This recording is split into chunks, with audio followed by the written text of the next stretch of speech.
Doctor K C Sinha class 10th math exercise 4.1 द्विघात समीकरण quadratic equation question number 3। निम्न स्थितियों को द्विघात समीकरणों के रूप में निरूपित करना है। इनको हमें द्विघात समीकरण में निरूपित करना है। 3 में 5 को क्वेश्चन है तो 1 बाय 1 हम सोल्व करेंगे। क्या कहता है ये जो है ना एनसीईआरटी क्वेश्चन है। क्या कह रहा है एग्जाम्पल का है। ये हमें क्वेश्चन कहता है जॉन और जीवती दोनों के पास कुल कितना कंचा है 45 का। जॉन और जीवती दोनों के पास क्या कंचा है तो 45 को कंचा है। दोनों 5-5 कंचा खो देता है। 5 को जो है वो खो देगा। तो 5 को जब खो देगा तो कितना बचेगा। अगर हम जो है वो जॉन और जीवती के पास है ना, अगर हम मान लेते हैं कि जॉन के पास एक्स का अंचा है तो जीवती के पास कितना होगा 45 माइनस एक्स हो जाएगा। ठीक है, उसमें 5 को खो देगा तो जो जॉन को हम माने थे एक्स माइनस 5 होगा और इनमें हम माने थे एक्स माइनस ये 45 माइनस एक्स, तो 5 को खो देगा तो हमारे पास कितना होगा 40 माइनस एक्स होगा। चलिए, और अब उनके पास कंचों का गुणनफल, अब जो भी कंचा आया बचेगा ना उनका गुणनफल 124 दिया हुआ है। तो हम जानना चाहेंगे कि आरंभ में उनके पास कितना कंचा था। हम इनको जो है वो समीकरण के रूप में जो है वो निरूपण करना है। तो चलिए हम इनको हल कर लेते हैं। तो हल दे दीजिए फिर इनको हल करिएगा। इनका हमारा पहला नंबर क्वेश्चन, तो हम पहले मान लेते हैं माना कि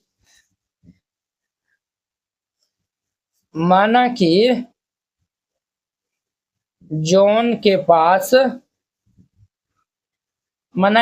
पास मान लेते हैं एक्स कंचा है। जॉन के पास क्या कंचा है तो एक्स कंचे हैं। ठीक है, जब जॉन के पास एक्स कंचे है तो जीवती के पास कितना होगा। जीवती के पास हमारा कितना होगा 45 माइनस एक्स कंचा हो जाएगा। इतना कंचे हो जाएगा। क्यों ये इतना होगा तो क्योंकि ये दोनों जो है वो जोड़िएगा तो एक्स एक्स हमारा कैंसिल होगा, बचेगा तो 45 नहीं। देखिए दोनों के पास जो है जैसे आपके पास 10 गो है और आपके दोस्त के पास भी जो है 15 गो है, तो दोनों मिला कितना हो गया 25 गो हो गया। तो अगर 25 गो जो है हुआ है तो आपके पास 10 गो होगा तो आपके पास दोस्तों के पास 15 गो होगा, तभी ये दोनों को जोड़ेंगे तो हमारा 45 ये आना चाहिए, तो ये हो जाएगा। अब यहाँ पे लिख दीजिएगा प्रश्न के अनुसार हम चलेंगे। प्रश्न क्या कहता है दोनों जो है वो 5-5 कंचा खो देता है। 5 को कंचा अभी एक्स है तो 5 को खो देगा तो कितना होगा एक्स माइनस 5 हो जाएगा। ठीक है, अभी जो है वो हमारे पास 45 माइनस एक्स है। 5 को खो देगा तो 5 हम घटा देंगे। और देखिए ये दोनों का गुणनफल ये जो है वो, और उनके पास कंचों की संख्या गुणनफल 124 है। खोने के बाद जो भी कंचा है ना उनका गुणनफल 124 है। हम बराबर में 124 कर देंगे। क्लियर। अब देखिए इनको हम हल कर लेते हैं कि हमारे पास क्या होगा x माइनस 5 इंटू ये 45 में से 5 जगह आती है क्या होगा 40 minus x is equal to 124 हो जाएगा। अब इनको हम सॉल्व कर लेते हैं। तो यहाँ पे हम x से इनको मल्टीप्लाई कर लेंगे तो ये x इंटू 40 माइनस एक्स, फिर ये माइनस 5 इंटू ये 40 माइनस एक्स बराबर ये 124 हो जाएगा। तो अब ध्यान दीजिए वो 40 को x से मल्टीप्लाई करेंगे तो 40x plus minus minus x हमारा एक्स स्क्वायर होगा और 4×5 = 20 200 हो जाएगा।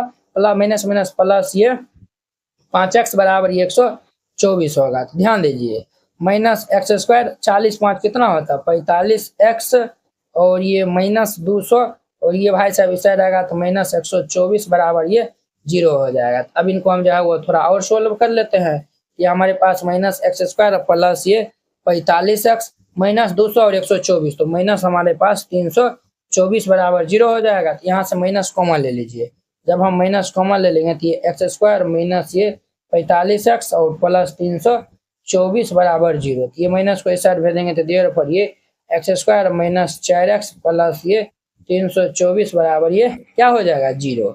हमारे पास ये आया हुआ है। तो हमें जो है वह क्या बोला है, इसने जो है बोला है कि द्विघात समीकरणों के रूप में निरूपण करना है। ये तो हम द्विघात समीकरण के जो है वह रूप में जो है निरूपण कर दिया। तो यहाँ पे लिख दीजिएगा अतः प्राप्त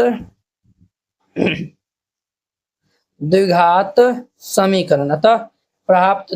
समीकरण ये हमारा होगा एक्स स्क्वायर और माइनस ये 4x प्लस ये 324 बराबर ये 0 है और यही इनका हमारा आंसर हो जाएगा। वेरी सिंपल था। इस तरीका से हमारा फर्स्ट नंबर कंप्लीट हो गया। अब इनका देखिए दूसरा नंबर क्वेश्चन। तो दूसरा नंबर क्वेश्चन हम पहले पढ़ लेते हैं। क्या कहता है दूसरा नंबर क्वेश्चन। दूसरा नंबर क्वेश्चन कहता है कि एक दुकानदार 80 रुपया में कुछ किताबें खरीदता है। एक दुकानदार है 80 रुपया में कुछ किताब खरीदता है। यदि किताब का मूल्य 1 रुपया कम होता हो तो वह उसी राशि में 4 किताब अधिक खरीद लिया होता। अब देखिए क्या बोला, एगो दुकानदार 80 रुपया में कुछ किताब, यहाँ पे दिया हुआ नहीं कि कितना किताब खरीदता है, यहाँ पे दिया हुआ है कुछ किताब जो है वह खरीदता है। अगर किताब में यह किताब का मूल्य 1 रुपया कम होता है, अगर यही जो किताब खरीदता है ना, अगर वह 1 रुपया कम होता है, उसी राशि में 4 किताब जो है वह अधिक खरीद लेता है, जितना किताब खरीदता है ना उससे जो है वह अधिक खरीद लेगा। क्लियर? तो चलिए अब जो है वो हम इनको सॉल्व कर लेते हैं, आप लोग अच्छे से देखिएगा बुआ। यहाँ पे हम मान लेते हैं, यहाँ पे दूसरा नंबर देखिए इनका, दूसरा नंबर में देखिए तो हम जो है वह मान लेते हैं, माना कि किताबों की संख्या, माना कि किताबों की संख्या हम मान लेते हैं कितना किताब है, हम मान लिए x किताब है, ठीक है। एक किताब की कीमत हम जो है वो मान लें, किताब की संख्या x है, तो हम यहाँ से एक किताब की कीमत निकालेंगे तो हमारे पास क्या आएगा, देयरफॉर ये एक किताब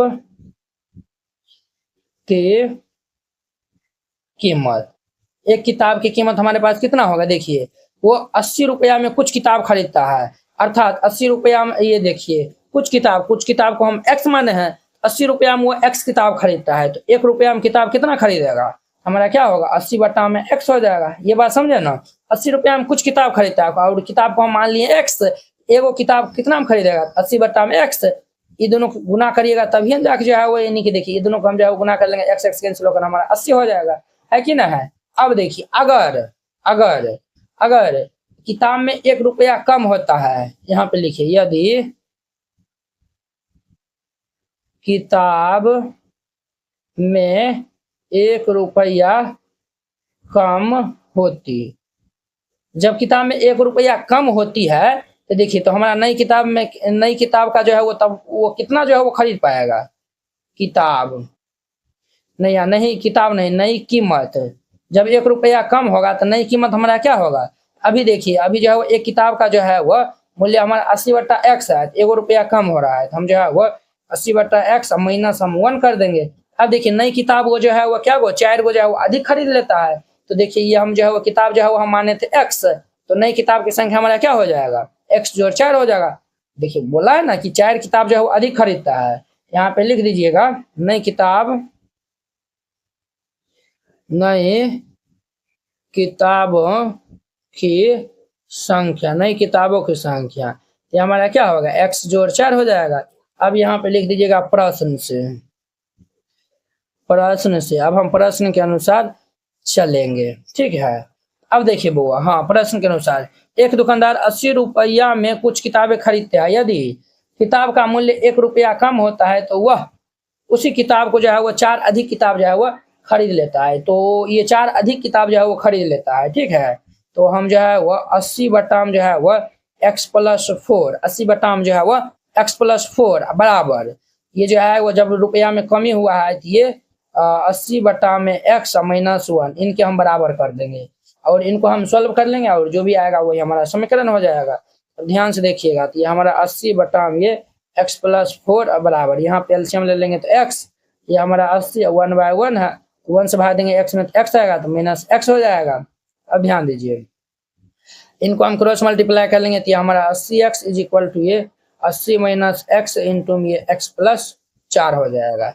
अब ध्यान दीजिए बुआ यहाँ पे, ये हमारे पास 80x बराबर है, इनको हम गुना कर लेंगे, 80 को x से गुना कर लेंगे तो ये हमारे पास 80x 8 चौक 32, ये हमारा 320 और इनसे हम गुना करेंगे तो माइनस ये x स्क्वायर प्लस माइनस ये 4x हो जाएगा। अब इनको हम इस साइड भेज देते हैं, ये देखिए ये और ये हमारा कैंसिल हो जाएगा, ये हमारे पास क्या होगा minus x square minus 4x plus ये 320 बराबर 0। अब ध्यान दीजिए तो हम यहाँ से माइनस को कॉमन ले लेंगे, तो x स्क्वायर प्लस ये 4x माइनस ये 320 बराबर 0, तो ये माइनस इस साइड चल जाएगा, देयरफॉर ये x square plus 4x minus ये 320 बराबर क्या होगा 0। ये हमारा इतना आया हुआ है, तो लिख दीजिएगा अतः प्राप्त द्विघात समीकरण, अतः प्राप्त द्विघात समीकरण हमारा क्या होगा x स्क्वायर प्लस ये 4x माइनस ये 320 बराबर 0, और ये इनका आंसर हो जाएगा। तो वेरी सिंपल था। अब देखिए इनका 3 नंबर है, अब 3 नंबर में देखिए बुआ क्या कर रहा है। एक कुटिल उद्योग एक दिन कुछ खिलौने निर्मित करता है। वो कुटिल उद्योग है, वो कुछ खिलौना निर्मित करता है। प्रत्येक खिलौने का उत्पादन मूल्य 55 रुपया 55 में से एक दिन में निर्मित खिलौनों की संख्या को घटाने पर प्राप्त संख्या के बराबर होता है। तो किसी एक दिन कुल निर्माण लागत 750 थी, तो हम उस दिन निर्माण किए गए खिलौने की संख्या जो है वह ज्ञात करना चाहेंगे। तो ये भी हमारा सिंपल है। हमारा 3 नंबर है ना, 3 नंबर दे दीजिए। हम यहाँ पे मान लेते हैं, क्या मान लेते हैं कि एक दिन में जो है वह एक्स जो है वो खिलौना निर्मित करता है। ये जो है वो करता है ना, एक दिन में कुछ खिलौना निर्मित करता है। तो हम मान लेते हैं, माना कि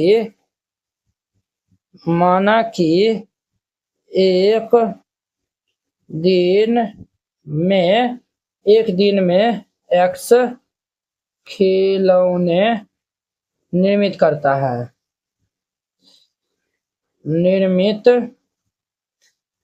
है, हम मान लिए कि एक दिन में एक्स खिलौने निर्मित करता है, ठीक है।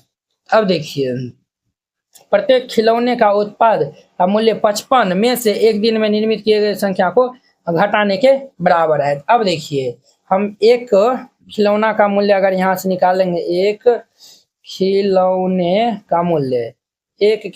का मूल्य, तो हमारा क्या होगा। ये भाई साहब चिल्ला के कह रहा है कि 55 में से एक दिन में निर्मित किए गए खिलौने की संख्या को ये जो खिलौने की संख्या को घटाने से प्राप्त जो है वह ये जो संख्या के बराबर है, प्राप्त संख्या के बराबर है। ये हम क्या कर देंगे, ये हमारा 55 माइनस एक्स हो जाएगा, क्लियर। और यहाँ पे कुल लागत कितना है, कुल लागत हमारे पास 700 यहाँ पे है ना। कुल निर्माण लागत 750 रुपया थी, कुल लागत 750 है। हम यहाँ पे लिख देंगे प्रश्न से। अब हम प्रश्न के अनुसार चलेंगे। ये एक दिन में जो है वो कितना खिलौना निर्मित करता है, एक्स, और एक खिलौने का मूल्य कितना है, 55 माइनस एक्स। ये 55 माइनस एक्स, ये दोनों जब गुना कर देंगे तभी नहीं ये हमारा कुल जो है वो लागत के बराबर हो जाएगा।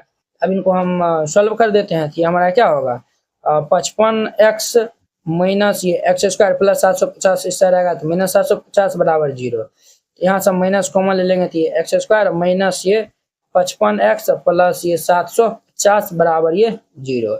ये माइनस को इस साइड भेज देंगे, तो देर पर ये एक्स स्क्वायर माइनस ये 55 एक्स प्लस ये 750 बराबर 0। तो यहाँ पे लिख दीजिएगा, अतः प्राप्त द्विघात समीकरण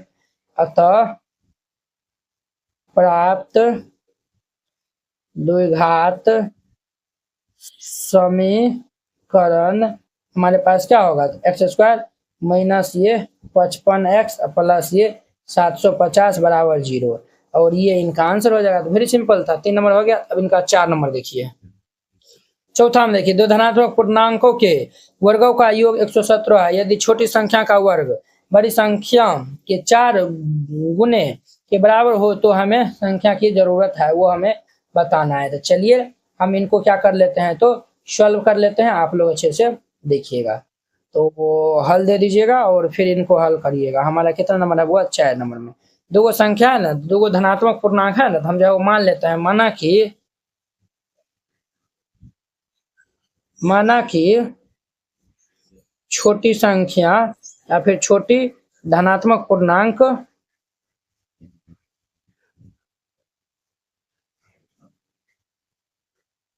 पता है, छोटी संख्या धनात्मक पूर्णांक या फिर छोटी संख्या भी लिख सकते हैं, या फिर छोटी संख्या भी लिख सकते हैं।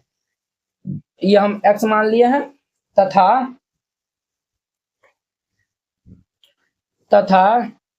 बड़ी संख्या को हम क्या मान लेते हैं, y मान लेते हैं, ठीक है। अब यहाँ पे लिखिएगा प्रश्न से, प्रश्न के अनुसार अब हम चलेंगे। प्रश्न क्या बोल रहा है, प्रश्न बोला है कि दो धनात्मक संख्या को वर्गों का योग, दो एगो हम x और y माने हैं, इन दोनों का वर्गों का योग, तो ये हमारा एक्स स्क्वायर प्लस ये वाई स्क्वायर इनके बराबर है, तो 117 के बराबर है, क्लियर। अब देखिए क्या बोला, यदि छोटी संख्या का वर्ग, छोटी संख्या क्या है, छोटी संख्या हमारा एक्स स्क्वायर है, इनका वर्ग बड़ी संख्या के वर्गों के जो है वो 4 गुना है, तो बड़ी संख्या का वर्ग हम कर देंगे, तो वाई स्क्वायर इनका 4 गुना है, हमें जो है वो संख्या की जरूरत है, क्लियर। अब देखिए बात, यहाँ पे जो है वो हम क्या करेंगे, एक्स स्क्वायर का मान जो है वो रख दीजिए, वाई के टर्म में जो है वो निकाल लीजिए, या फिर आप ये भी कर सकते हैं, यहाँ से वाई स्क्वायर का मान निकालिएगा तो कितना होगा, एक्स स्क्वायर बटा 4 होगा। वाई स्क्वायर का मान हम जो है वो रख देंगे तो एक्स के टर्म में आ जाएगा हमारा। तो चलिए x square plus y square का मान रखेंगे तो एक्स स्क्वायर बटा 4 बराबर ये 117 हो जाएगा। अब देखिए बुआ, ये हमारा इतना हो गया है, और ये वाई स्क्वायर है, तो हम यहाँ पे किनका मान निकाले हैं, तो यहाँ पे हम जो है वह देखिए क्या बोला है, फिर से एक बार क्वेश्चन को रीड करिए। छोटी संख्या का वर्ग, छोटा संख्या का वर्ग क्या है, बड़ी संख्या के 4 गुना है। तो बड़ी संख्या हमारा क्या है, y है, तो y के जो है वो 4 गुना, तो ये y स्क्वायर कैसे होगा, बड़ी संख्या का वर्ग के 4 गुना थोड़ी कर रहा है, बड़ी संख्या के 4 गुने के बराबर है। तो ये हमारा यहाँ से y का मान हम निकालेंगे तो ये हमारे पास इतना आएगा, तब ये इनका क्या होगा, होल स्क्वायर, क्योंकि y स्क्वायर है। अब इनको हम सॉल्व कर लेते हैं, तो हमारे पास होगा एक्स स्क्वायर प्लस ये एक्स पावर 4 बटा 4 का स्क्वायर 16 बराबर ये 117। अब यहाँ पे हम लघुत्तम ले लेंगे तो कितना होगा, 16, एक से भाग देंगे 16 और 16 को गुना कर लेंगे तो 16 एक्स स्क्वायर प्लस ये एक्स के पावर 4 बराबर ये 117 होगा। अब इनको हम क्रॉस मल्टीप्लाई कर देंगे तो हमारा एक्स के पावर 4 प्लस ये 16 एक्स स्क्वायर, इनको हम क्रॉस मल्टीप्लाई कर लेंगे तो 1872 होगा, बराबर ये 1872 होगा। ये भाई साहब ऐसा रहेगा, तो देर फॉर ये एक्स के पावर 4 प्लस ये 16 एक्स स्क्वायर माइनस ये 1872 बराबर ये 0, ये आया हुआ है। ठीक है, तो यहाँ पे लिख लीजिएगा, तो प्राप्त समीकरण, अतः प्राप्त समीकरण हमारा एक्स के power 4 plus 16 x square minus 1872 बराबर 0, और ये इनका आंसर हो जाएगा। तो वेरी सिंपल था, ये 4 नंबर हो गया। अब इनका 5 नंबर देखिए। 5 में कहता है एक कपड़े के टुकड़े की कीमत 200 रुपया, एगो कपड़ा है उनका कीमत कितना है, 200 रुपया। यदि कपड़े का टुकड़ा 5 मीटर अधिक लंबा होता, अगर ये देखिए जितना कपड़ा है ना, अगर 5 मीटर अधिक होता तब इसकी कीमत जो है वो 2 रुपया क्या होता है, कम होता है। तो हमें टुकड़े की अपरिवर्तित रहती है, टुकड़े की कीमत अपरिवर्तित रहती है। चलिए हम इनको हल कर लेते हैं, यहाँ पे हल दे दीजिएगा, और ये हमारा 5वां नंबर है। हम जो है वो मान लेते हैं, माना कि कपड़े की टुकड़े की कीमत, माना कि कपड़े के टुकड़े की कीमत हम मान लेते हैं क्या, 200 रुपया है ना। ये जो है वो एक कपड़े की टुकड़े की कीमत कितना दिया हुआ है, तो 200 रुपया, तो ये हमें दिया हुआ है। ठीक है, एक कपड़े की ये जो है ना, कपड़े की टुकड़े की कीमत दिया हुआ है ना, ये जो है वो मान लीजिए, ये जो है वो माना कि नहीं लिखिएगा। अब हम मान लेते हैं ये जो 200 रुपया हम खरीदता है ना, वो कितना मीटर का है, तो हम मान लेते हैं कि वो x मीटर का है। तो यहाँ पे मान लेते हैं हम, माना कि ये हमारे दिया हुआ था, माना कि कपड़े की लंबाई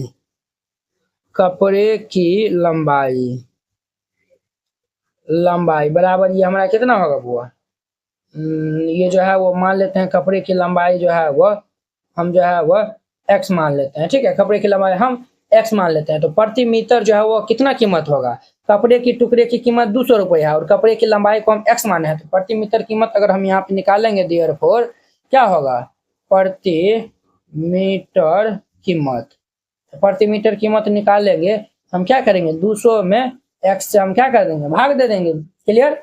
अब यहाँ पे लिख दीजिए प्रश्न से। अब हम डायरेक्ट प्रश्न के अनुसार चलेंगे। देखिए प्रश्न क्या बोला है, एक कपड़े की कीमत 200 है, यदि कपड़े का टुकड़ा 5 मीटर अधिक लंबा होता, देखिए पहले क्या है, x मीटर है, 5 मीटर अधिक लंबा होता है, तो x प्लस कितना होगा 5। क्लियर। अब देखिए, तो और इनकी कीमत 2 रुपया कम होती है, अभी जो प्रति मीटर कीमत कितना है, 200 बटा x है, तो क्या बोला है, जब 5 मीटर लंबा होता है तो 2 रुपया जो है वो कम होता है। इसमें हम क्या कर देंगे, 2 से घटा देंगे, 2 घटा देंगे, और ये दोनों का गुणनफल जो है वह कितना रुपया हम कपड़ा खरीदता है, तो कपड़े की जो है वो टुकड़े की कीमत 200 रुपया है, हम इनको 200 के बराबर कर देंगे। अब इनको सॉल्व कर लेंगे और हमारा आंसर रेडी हो जाएगा। क्लियर। तो चलिए हम इनको सॉल्व कर लेते हैं। यहाँ पे ध्यान दीजिए कि हमारा क्या होगा, x प्लस 5, यहाँ पे लघुत्तम ले लेंगे तो x, ये 200 माइनस ये 2x और बराबर ये 200 हो जाएगा। अभी x को हम इस साइड भेजेंगे तो ये x प्लस 5 इंटू ये 200 माइनस में 2x बराबर ये इस साइड आएगा तो कितना होगा, 200x हो जाएगा। अब देखिए भाई इनको हम गुना कर लेते हैं इनसे, ये भाई साहब हमारा कितना होगा, x इंटू में 200 माइनस ये 2x प्लस ये हमारा 5 इंटू में ये 200 माइनस ये 2x बराबर ये 200x हो जाएगा। अब ध्यान से यहाँ पे देखिएगा, 200 को x से गुना कर लेंगे तो ये हमारे पास 200x माइनस ये 2x square minus 2x square plus 2 5 10 1000 हो जाएगा और माइनस 5 दूनी के 10x बराबर ये 200x होगा। अब सबको इस साइड शिफ्ट कर लीजिए तो माइनस ये 2x स्क्वायर 200 और माइनस 10 ये हमारा क्या होगा प्लस 190x। ये भाई साहब इस साइड आएगा तो ये हमारा 200x और ये हमारा माइनस ये 1000 बराबर ये 0 हो जाएगा। अब इनको हम सॉल्व कर लेते हैं तो ये हमारे पास माइनस 2x स्क्वायर और देखिए 190 और ये तो हमारा कितना होगा माइनस ये 10x होगा माइनस ये 1000 बराबर 0। यहाँ से जो है वो -2 हम कॉमन लेंगे तो x स्क्वायर प्लस ये 5x और ये भाई साहब हमारा कितना हो जाएगा वो प्लस 1000 है ना तो प्लस 1000 दे दीजिए। ये हमारे माइनस कॉमन लेंगे तो हमारा ये 500 बराबर 0। ये माइनस इस साइड चल जाएगा तो देर पर ये x स्क्वायर प्लस ये 5x माइनस ये 500 बराबर 0 आएगा। ठीक है तो लिख दीजिएगा तब प्राप्त समीकरण ये हमारा इतना होगा, ये इनका आंसर हो जाएगा। तो वेरी सिंपल था, इस तरीका से समझा हुआ 1 2 3 तीनों क्वेश्चन बहुत अच्छा तरीका से समझा दिए। ये जो है तीन में जो भी 5 गो क्वेश्चन था बहुत ही अच्छा तरीका से समझा दिए हैं। आई होप कि आप लोग ये बहुत ही अच्छा तरीका से समझ गए होंगे। तो चलिए अब हम नेक्स्ट वीडियो में मिलते हैं इनके जो है वो ये 4.2 प्रश्नावली के साथ में। अगर यह वीडियो आप लोग को अच्छा लगा होगा तो लाइक कमेंट और अपने दोस्तों को इसमें शेयर कीजिएगा। तो चलिए हम नेक्स्ट वीडियो में मिलते हैं। जय हिंद।